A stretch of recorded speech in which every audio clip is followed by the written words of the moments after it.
Welcome to SmithWeekly Discussions, an occasional program for our members of SmithWeekly Research. Please note this program is a private discussion and everything contained herein is for entertainment and educational purposes only. With that, we hope you're in a comfortable position, along with your favorite beverage, to enjoy the discussion. We remind our audience to examine our show notes attached to each of our shows to better understand how our program functions.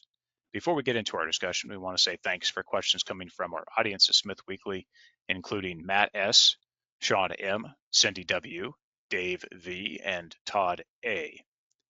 We have a new guest on the program today of a returning company. Mr. Martino De Ciccio is with us. Martino is the Chief Executive Officer of Montage Gold, an Africa-focused gold project developer and explorer, advancing the feasibility stage Koné gold project in Côte d'Ivoire. The project is entering the financing and construction stages. The company also has exploration projects nearby the Koné project. Montage Gold is listed on the Toronto Venture Exchange under the symbol MAU, as well as on the US OTC markets under the symbol MAUTF. Martino, welcome to SmithWeekly Discussions. Well, thank you for hosting us. Yes, absolutely. It's great to have you on, and thank you for coming on and to talk with us. And of course, it's been a while since we had a member of management on the program. We spoke to Hugh Stewart, really great guy, by the way, back in November 2021. So it's always good to have someone back on for a company update. To get started here, Martino, you are a new guest. And with that, because you are new, and of course, we have audience that probably hasn't heard of you before, I would like to have you cover off your background, experience, and your work in the junior natural resource industry. Perfect. That's a great place where to start. And definitely a lot has happened with Montage since the company was last on the show in 2021. They published a feasibility study and then an updated feasibility study earlier this year to include the high-grade Gombogo deposit. And then at the end of February, a transformational announcement was made where we injected a new management team into the company to move it to the next step, which is move it to the build. And we announced the strategic investment of the Lundin family, taking a nearly 20% stake and bringing the group Montage within the Lundin group of companies. So we now have strong shareholder support and a strong team in place with good construction track record in which to push the Koné project into development and production. So just a bit about myself. I've been in the space for over 18 years now. I started with La Mancha. We were a small listed company, about 10-15 million market cap. Finally, within 4 years, grew that to 500 million market cap and vended that to an Egyptian billionaire called Naguib Sawiris. We then grew that platform and as private company and eventually injected that into Endeavour Mining. So I was with Endeavour for nearly 9 years. Within that time frame, we built the largest West African gold producer in top 10 globally. So we went from a market cap of 300 million, almost where Montage is today, to over 8 billion in 9 years' time. So within that time frame, I had various positions, but was part of the core team that started that journey. Head of IR, business development at some point, strategy, and then ultimately at the end, I was deputy CFO. The reason I decided to leave Endeavour was not because I didn't think it was a good company, but you wake up one day and realize that life's gotten comfortable in a big company, and the fun part was the entrepreneurial part of building up a business and creating lots of value for shareholders. So with that in mind, I was looking to put up my hand early last year and look for new opportunities. With that in mind, I met with the Lundin family back in May of last year. We've known each other for quite some time. There was already a strong trusted relationship there. Immediately it became apparent that we'd like to work together, given our experience in Africa. what came out of that initial discussion was let's go out and rebuild a multi-asset gold producer focused on Africa. So in September of last year, with that mandate in hand, I resigned from Endeavour and I gave them a 6-month notice. We then set up a due diligence team led by Peter Olsen, who was previously with Endeavour. He led the construction of 4 mines, all on time and on budget in West Africa, and was basically looking to do exactly the same thing as I, go out and build a new company. So with him, along with a team of 7 other people, geos, project engineers, etc., we went on the hunt to look at, where to start. What's the starting point to build an African gold producer? We looked at about 25 different opportunities, and finally we landed on Montage Gold, given the quality of the asset, the exploration upside it has, and it's a country that we know extremely well. I've been working in Côte d'Ivoire for the last 17 years. The team has built 2 mines there in the last decade. So it's a country and an asset that it's very difficult sometimes to have all the stars aligned, and clearly everything has aligned itself on Montage.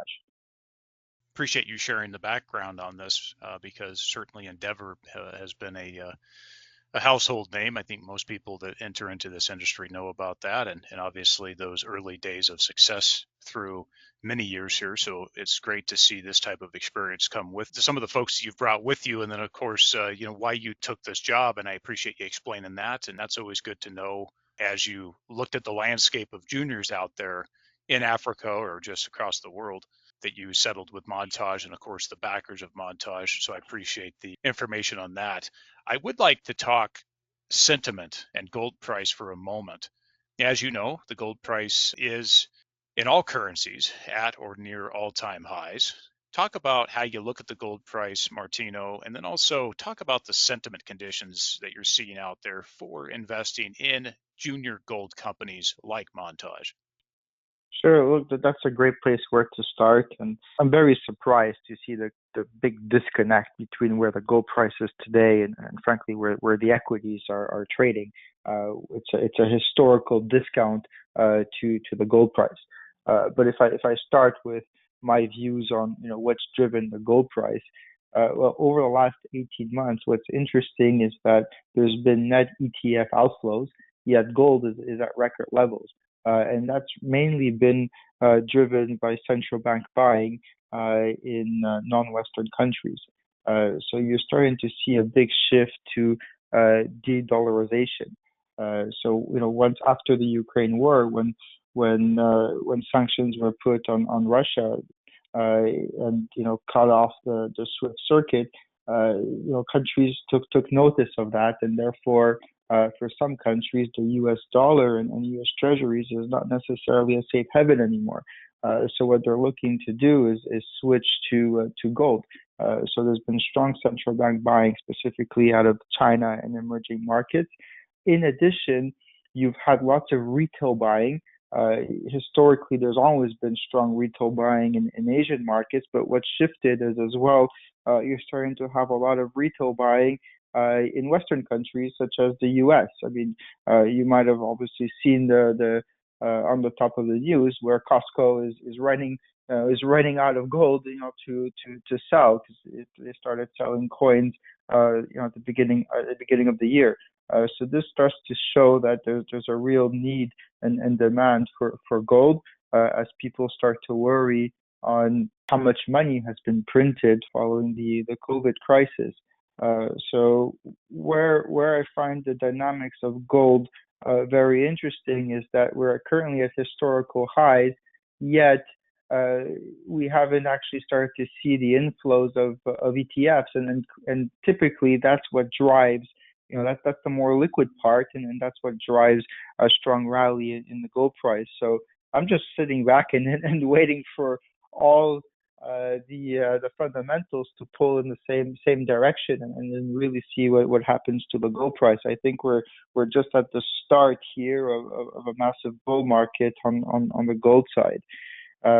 Regarding equities, again, it's completely shocking to see the big disconnect, and what I would expect is the first wave of re-rates always comes from the larger players.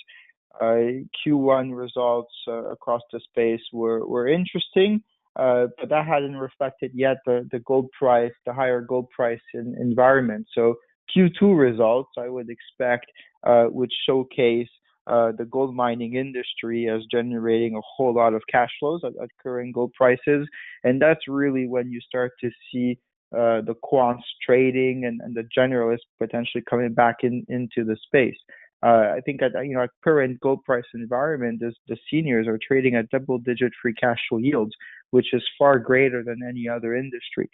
So what I would expect is money to first pour into the larger, more liquid names, and then people start to go down cap once that starts to occur. And the first down caps they'll go at is companies that have growth, because when you have growth, you basically get two uplifts, right? You get the re-rate of the sector, but you also get the re-rate of the company delivering its plan. So in our case, for example, we're pre-finance stage, and what we see is that we're trading at roughly zero point 0.2 times NAV, whereas companies that are financed are trading at 0.5, 0.6 times NAV, and then of course when you're in production, some companies trade above 1 times NAV. So there's a lot of value to be unlocked on the Montage side in the short term, but also across the space. So I think it's a fairly interesting dynamic right now, and then we are seeing a lot of appetite for stories like Montage. Since I've joined in late February, I've done over 300 investor meetings, and that's not counting audience full of retail. So I'm excited for the next several months, because I see big opportunities for investors coming in now. I think a certain large demographic of generalists is still waiting for that confirmation, and whether that's 2,500 gold or 2,700 gold, I guess we'll start to see. And of course, yes, you'll see those cash flows start to reflect in these financial results as they start to come out here. So very much in alignment with your thinking on how capital goes downhill as you start here. We'll certainly see that lift. And then of course there's company specific deliveries, right? Like, certainly companies can deliver in this market well and be rewarded for that. It might be a little bit suppressed, but still there's company specific driven success that I think is very important as well here. Because it's been a while, I'd like to have you just give us and the audience a quick 1 to 2 minute overview of Montage, and then from there we'll get into some details. Starting with our shareholder register, there's been lots of changes on that side.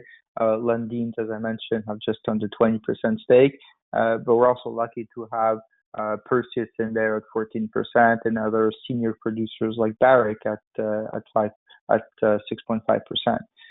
Looking at Montage in a quick snapshot, so we have a resource of 5 million ounces, which is obviously very, very sizable, and 4 million ounces of reserves.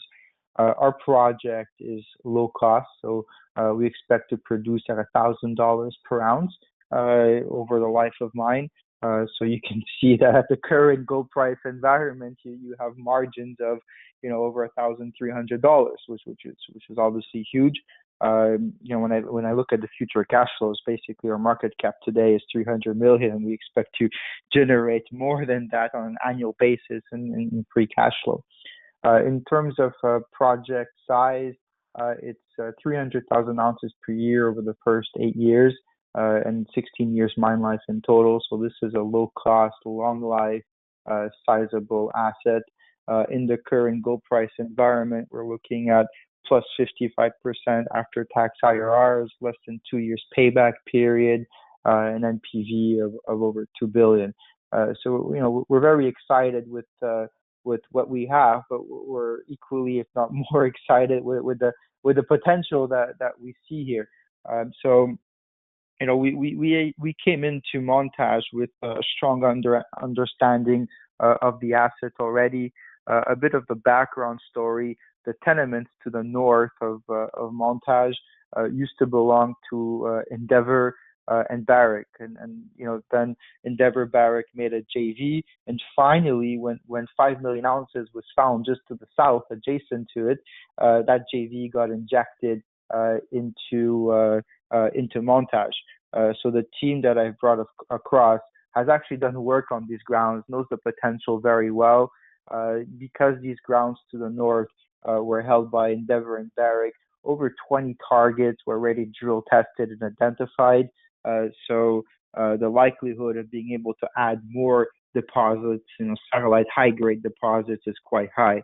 So in the first years, if you're able to displace some low grade, say zero point 0.7 grams with some 1.5 grams, that can materially improve the production profile. So I wouldn't be surprised if this asset can actually go above 400,000 ounces in the first years, and then you start to consider this asset as potentially tier one type asset. When you have already 5 million ounces with the potential to add a lot more. There's not a lot of projects of this scale and quantity out there.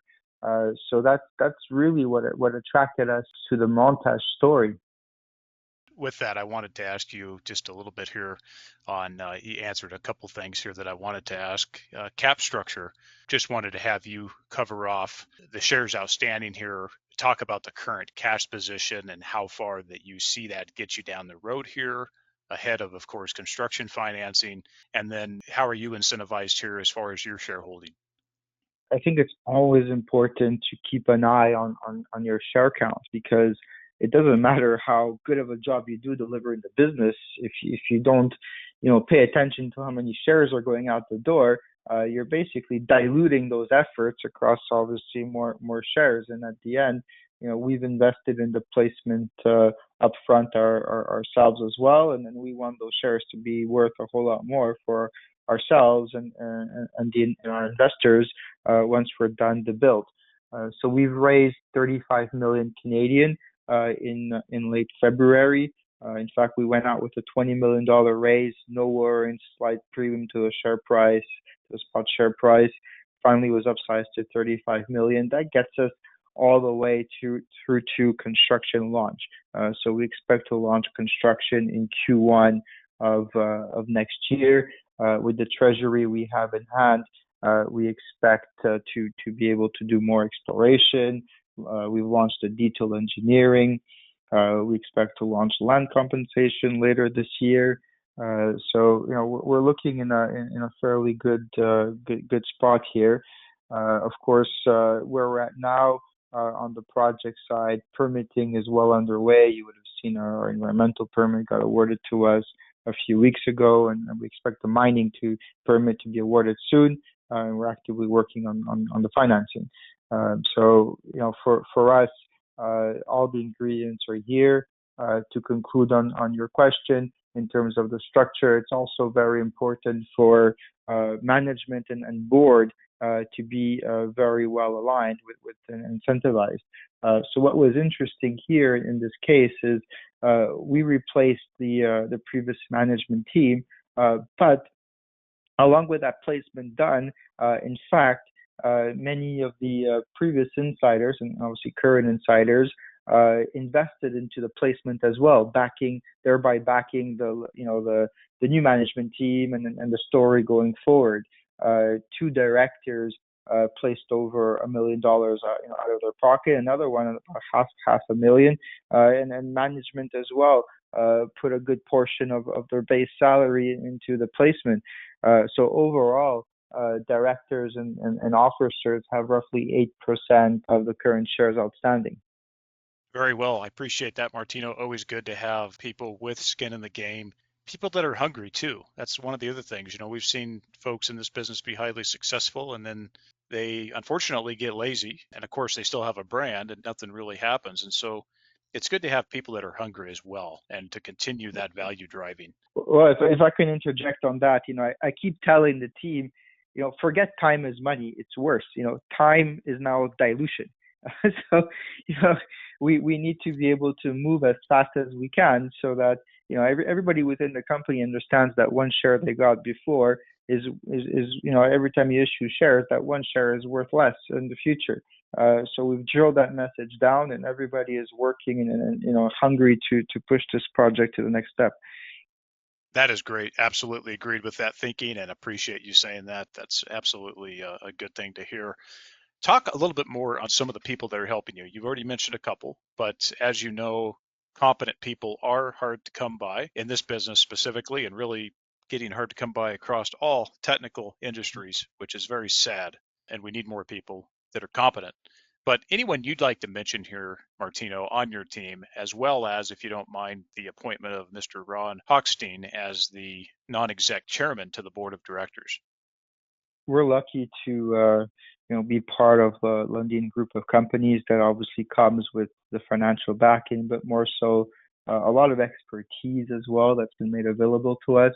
Ron as chair, so Ron has current CEO of Lundin Gold has gone through the financing and build phase, so he brings a lot of expertise at the board level.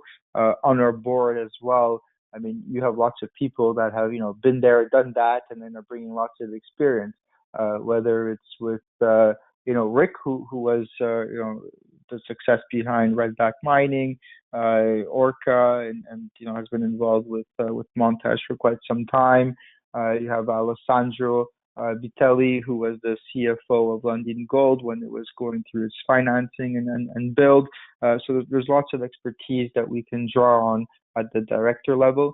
What's been interesting for us is the pile of CVs coming our way as soon as our appointment has been announced in late February.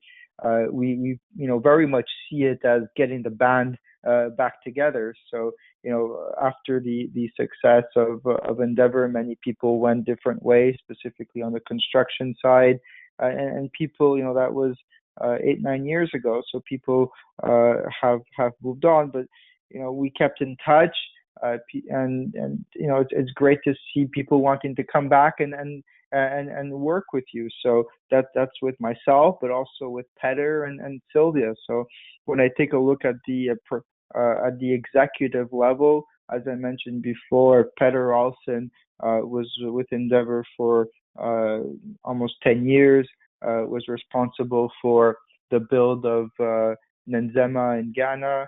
Then he worked on the build of Agbao in Côte d'Ivoire, Koné in Burkina, and then ET and again in Côte d'Ivoire. So there's a strong expertise there. Before joining Montage, he had created a consultancy company, basically housing engineers, until a project was found that they can eventually join and go build. So we've been bringing lots of those people in house now as the project is progressing. We recently sat with our board to go through the organigram of how we would staff our project, knowing that we want to do a large portion of the build ourselves and self-perform, because you're able to manage capex and timeline ourselves. And we went all the way. We filled all the positions down to superintendent level, at least earmarked the positions, and 80% of them was people that we know, have worked with in the past, and receive CVs where they're eager to join us. So there's really a big movement now in country and in the capital market side for Montage. On the exploration side, we brought Sylvia Botero on board. I've been working with Sylvia for 13 years. As I mentioned, she was with La Mancha and Endeavour.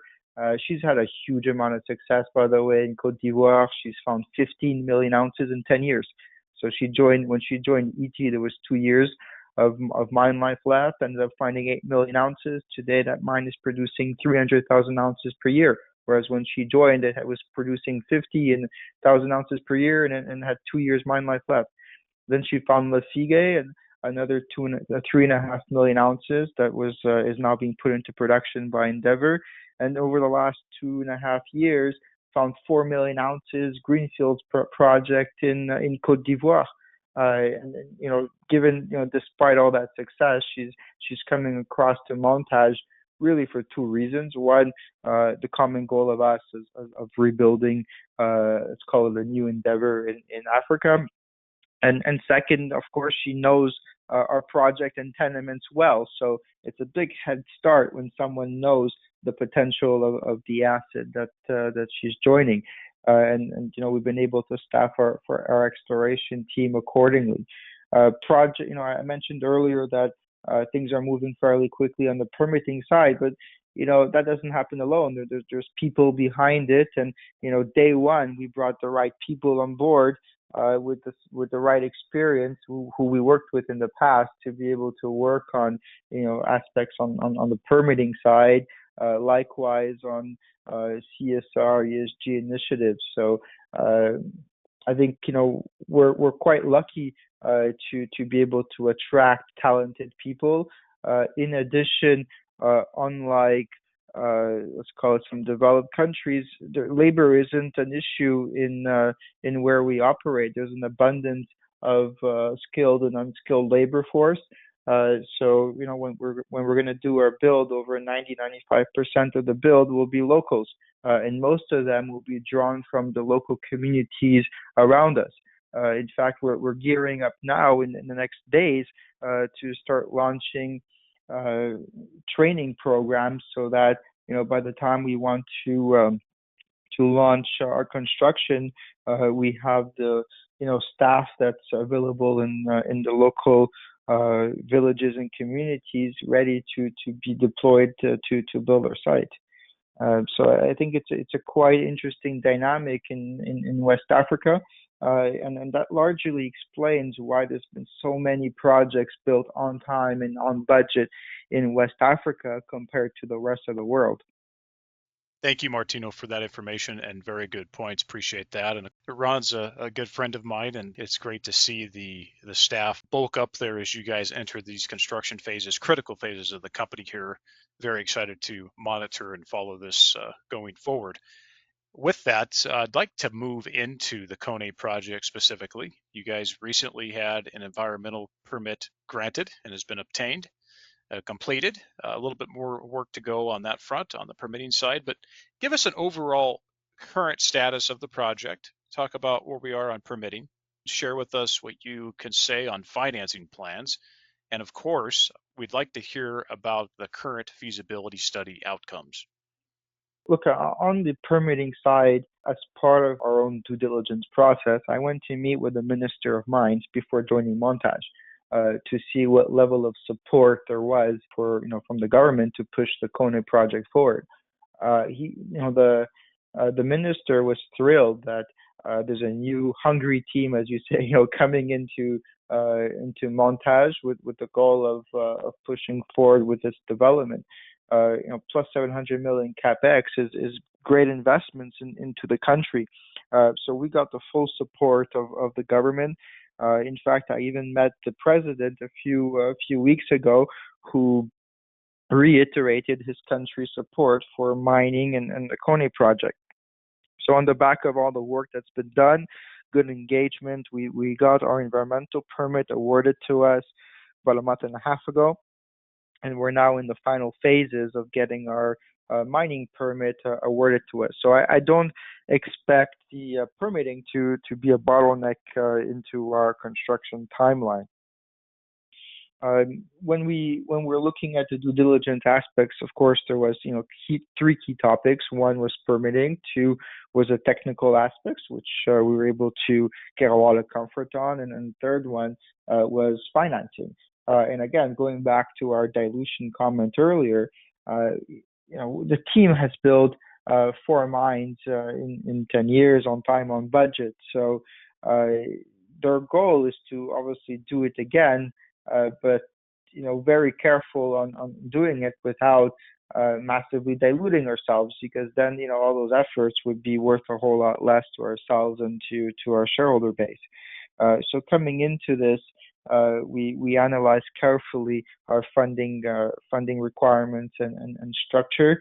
Where we're at today is we've gone out with a formal RFP process on the lending side, and it's just been strong appetite received. I mean, obviously it helps that we're in a much stronger gold price environment. As I mentioned earlier, our after-tax NPV and IRR is plus 55% IRRs in the current gold price environment, 2 billion NAV. So there's a lot of scope to put leverage on this asset. We've had many offers already on the table on the financing package. So the way we see it is that we should have all in hand by year end to be able to launch construction in Q1 of next year. What do you see as potential challenges going forward here just over this period of time? We've got financing to do. That's a bigger number, of course, but not impossible, certainly with this team. But just overall, maybe some of the issues you see that are potential challenges coming down the pipe here as you guys move into the construction. And then on the feasibility, is there anything else you see there that you guys could improve between now and construction, or is everything set? This is what we're going in with, and we're moving forward. Yeah, so on the key topics going forward, we've done a lot of work to de-risk Montage already in the last 3 months or so that we've joined the company. Getting the environmental permit, in fact, was the key risk, which has been done in expeditious fashion, and mining permit coming. In terms of next steps, ideally, we'd like to get as much headway into the dry season. So dry season typically starts in October, November timeframe. So that's an ideal time frame to start doing land compensation and starting some earthworks later, by late this year and into early next year. So in terms of the key risks on the table, when you're doing a build, of course, from an investor standpoint, the key risks is always capex and timeline. So bringing a team that's done this already for 2 times in Côte d'Ivoire and then 4 times again in West Africa over the last decade is a strong comfort level. We're currently doing the detail engineering, and to be able to further de-risk the project, what you want is when you start the project to be able to lock in as many of the as much as the capex upfront. So to do that, you typically need your detail engineering complete, which is our goal. So the team is working quite hard right now to complete and to advance the detail engineering side of things. We've gone out to tenders on all the key components, so we're able to have let's call them much more tangible costs versus what was in the study, because studies are always estimates and now they're real tender pricing costs.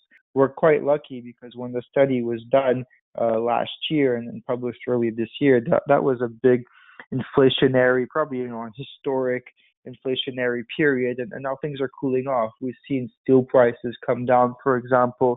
Our steel's come down 9% since the study costs. So that puts us in a good spot. In addition, in Côte d'Ivoire, it's undergone, in the country, there's been 3 builds over the last 3 years, and the last build is coming, that Endeavour is doing is now being completed in the coming weeks.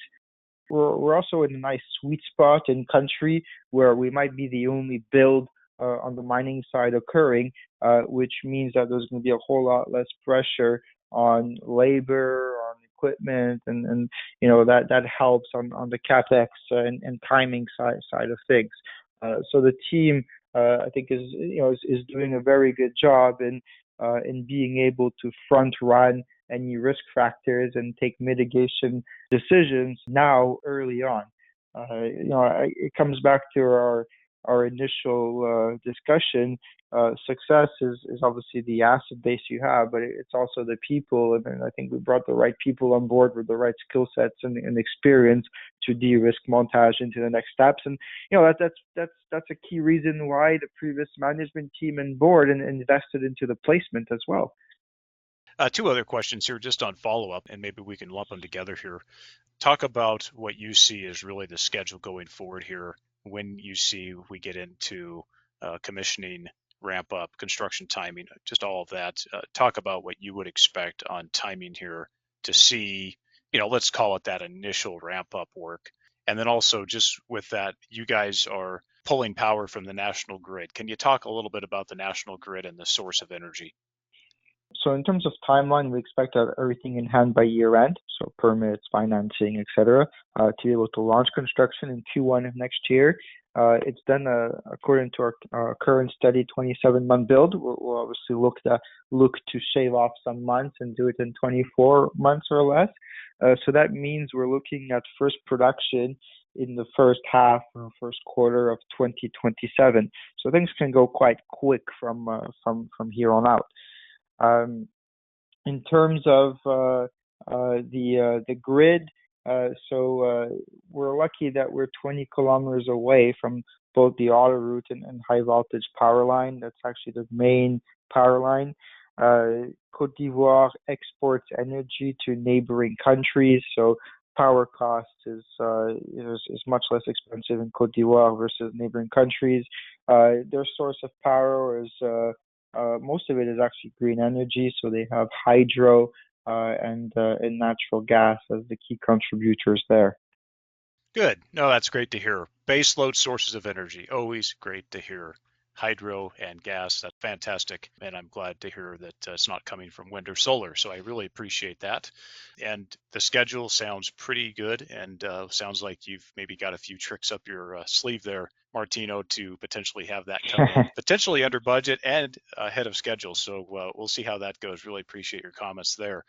I want to have you talk about the exploration upside of the project area, because obviously this work will probably happen to some degree in parallel to construction that could result in expansion of the project in the years ahead, increasing resources, and of course, we would suspect that you would be replacing anticipated depletion in the future. Talk about the exploration upside, organic growth at the project area. So as soon as we joined, in fact, we launched a drill program. To your point, I mean, there's massive amounts of torque to this project because if you're able to find high-grade satellite deposits, you're basically able to front-load the production profile and displace lower-grade production. So given the amount of work that's already been done on the assets, many targets have been identified. The issue is that because those grounds were held by Endeavour and Barrick, two large companies, they were chasing million-ounce plus deposits. But for the same reason that that JV got injected into Montage is because the critical mass was found at the Montage site, with the 5 million ounces.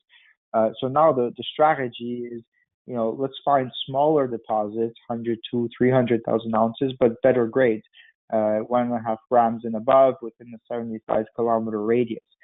So we're currently undertaking a 30,000 meter drill program that should be completed sometime in late July, which we're currently drilling out over 10 targets, and the goal is to then do a second drill campaign in the second half of the year to drill out at at a tighter spacing the target that has been prioritized or based on the findings of this first drill campaign now. So the goal for us is to be able to add new ore bodies to the mine plan before launching construction and obviously production. So we're in a very good spot right now. Again, part of that money raised earlier this year is being directed towards exploration, and I think that's always been the key to success. When I look back at Endeavour, the key to the success there was exploring and building, and those are the two ingredients that we brought here at Montage. Very well, Martino. Appreciate the comments on that and how you see that potential upside going here. And I'll come back to another related topic on that in a moment. Talk also about the listings, Martino. You guys obviously right now have a TSXV listing, but is there any plans as you guys get down the pathway here? A little more progress is made. Is there plans to obtain a TSX listing and move off the venture, possibly another listing? Anything that you see maybe over the next year, 18 months on this front? For the time being, I rather the team focus on delivering the business. So all hands on deck to again to focus getting the project started. So financing, construction, and then exploration. Once that's all in motion and we're in production or close to production, we can look at graduating over to the TSX. I think it obviously makes sense once you're generating strong revenues, and we'll have over $1 billion of revenues a year, so it would make sense to go on the TSX at some point in the near future.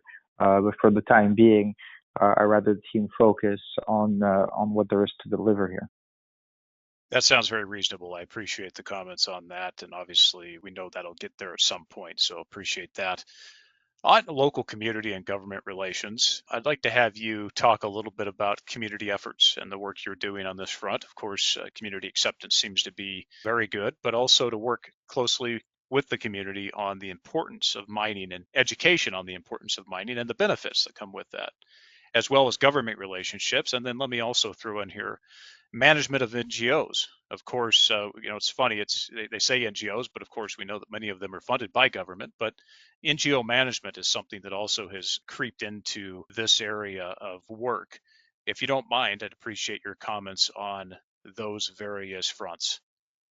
What's interesting in Côte d'Ivoire and in West Africa in general is that the government has made it as part of its priority to develop the mining sector because they see the social and economic benefits that mining can bring, both at the local level and at the country level. Uh, so if I start at the local level, uh, the you know first off, there's not a huge relocation to be done compared to the last build that the team made, which was the ET mine. This is a tenth the size in terms of relocation. So you don't have necessarily the same issues in recent projects in Canada, for example. So relocation is fairly minimal. And typically, by the way, when projects take a lot longer to develop and build, it's typically because one, its access to site is difficult, which is not the case for us. We have a highway that goes from the port to site, and sometimes projects get delayed because relocation is a whole lot more complicated, timely. You've got obstacles, which is not the case in for us. The local community, in fact, is extremely supportive and wants this project to be built. They see the benefits in terms of housing, because for those that will be relocating, employment that comes with it, and all the direct and indirect economic activity that a mine brings. I mean, for every one person we employ, there's an indirect benefit for at least 10 to 20 persons behind it. So it's huge. In terms of NGOs, look, I see the mining industry and ourselves as being the catalyst for economic and social improvement in the regions and where we build mines. And it's about bringing the right partners along with us. When you build a mine, you know that there's a finite life to it. Of course, for us, that life is a lot longer than in most cases because we already have 16 years and potential to significantly increase production and extend mine life. So the actions we're doing now, it means we need to set the foundations for the next 20 years plus. And to do that, you need the right partners to come in day one. So with that, we'll be looking at the right partners from a health perspective, education perspective, et cetera, and then launching the right programs. I go back to our key register, our shareholder register as well, and you of course have the Lundin family as a key shareholder. I mentioned earlier that obviously they bring financial backing and technical support. What they also bring is the Lundin Foundation. And the Lundin Foundation has done great things in a number of emerging countries, and they'll be looking to implement themselves as well in Côte d'Ivoire to supplement the efforts that Montage will make. So it's for me. Obviously, we want to unlock a lot of value for our shareholders, but we're focused on all our stakeholders. And I see big potential in being able to improve people's lives around the mines and the countries in which we operate. So, that's part of the reason why you go to work as well. You see the benefits that you can have for a lot of people. Absolutely agree with that, Martino. Appreciate the efforts on those fronts. There's so many things to do, and these things are so important. And also just getting across the point and the data and the reality that mining and the natural resource extractive industries are tremendous wealth builders. They support health of a society in which they operate in, tremendously important, and the economic benefits and all the other benefits that go with that are orders of magnitude higher than many industries that can't even replace it. Very, very super important. And it's amazing to me how many people do not understand what I just said. Well, look, I mean, just to add to that, I mean, it does reward shareholders as well because you see it with the traction we're now getting in country. When I went to meet the minister, I told him, as part of our strategy, we're committed on focusing on local content. And local content really, starts at the board and exec and at the management team. So I can tell you that when we hired our CFO, who's an Ivorian, and we told the government that, rather than being based, many time zones away where it would take management, a day or two to get in country, our strategy is to be close to our assets and our local stakeholders. So our CFO is going to be based in Côte d'Ivoire, being Ivorian, and we're setting up our management team, most of our management team in country as well. So Côte d'Ivoire is going to be our, finance center, projects, exploration, etc. And that goes a long way. It's one thing to have nice words. It's another thing to have concrete actions. And we see that when you're in that type of win-win spirit, things can move a whole lot quicker because you have that trust that's already been, built into the discussions. Well, Martino, talk about overall strategy. I want to come back to this for a moment. It ties in with what we talked about before about organic growth, exploration, upside, expansion. But how do you see the overall strategy for the company in the years ahead? Obviously, this is anticipated to be a productive cash flowing company in the years ahead, but also that pipeline is important, and I know you understand that. How do you look at this and also the use of mergers and acquisitions, potentially in Africa, potentially somewhere else, to grow that pipeline post successful completion and steady state operations at the Koné project?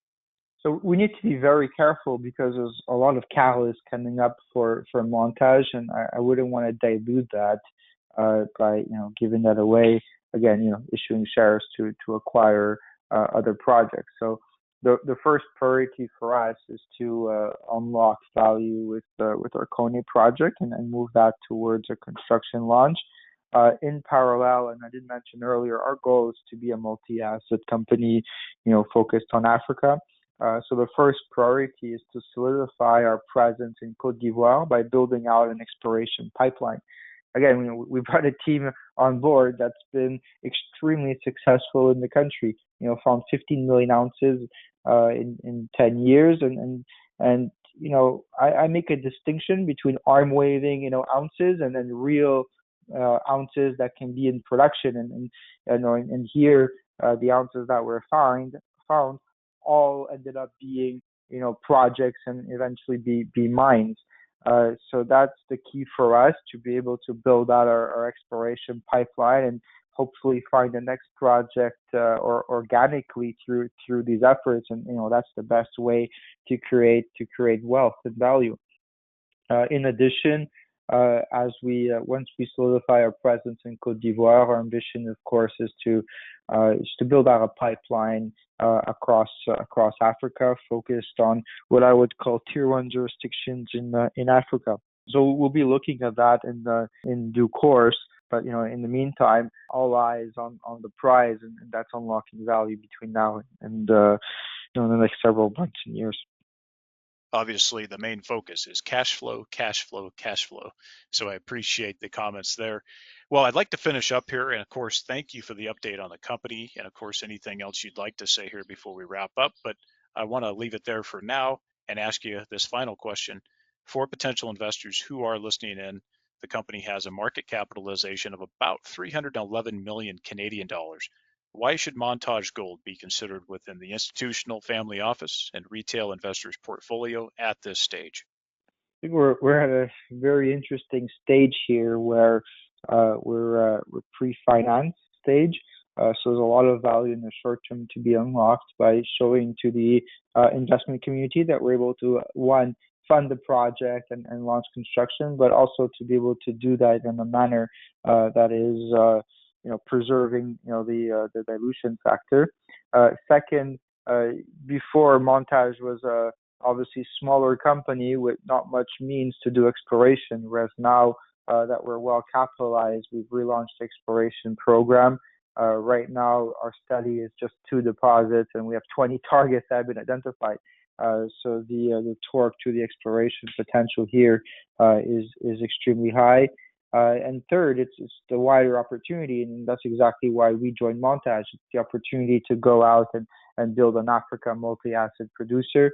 And as I mentioned earlier, if you're able to do that, from exploration to build to production, that's how you create the most value. So I see it as still coming in at the early days of a Lundin Gold story or an Endeavor story, which is what excites us for the future. Thank you for that. And Martino, the best way for folks to reach out to the company. Best way is through email at investor@montagegold.com. Well, Martino, thank you for the time. Best of luck here and skill as work progresses to construction at the Koné project. And we hope you'll come back again in the future to update. Thank you. Excellent. Looking forward to being back with further progress to be discussed.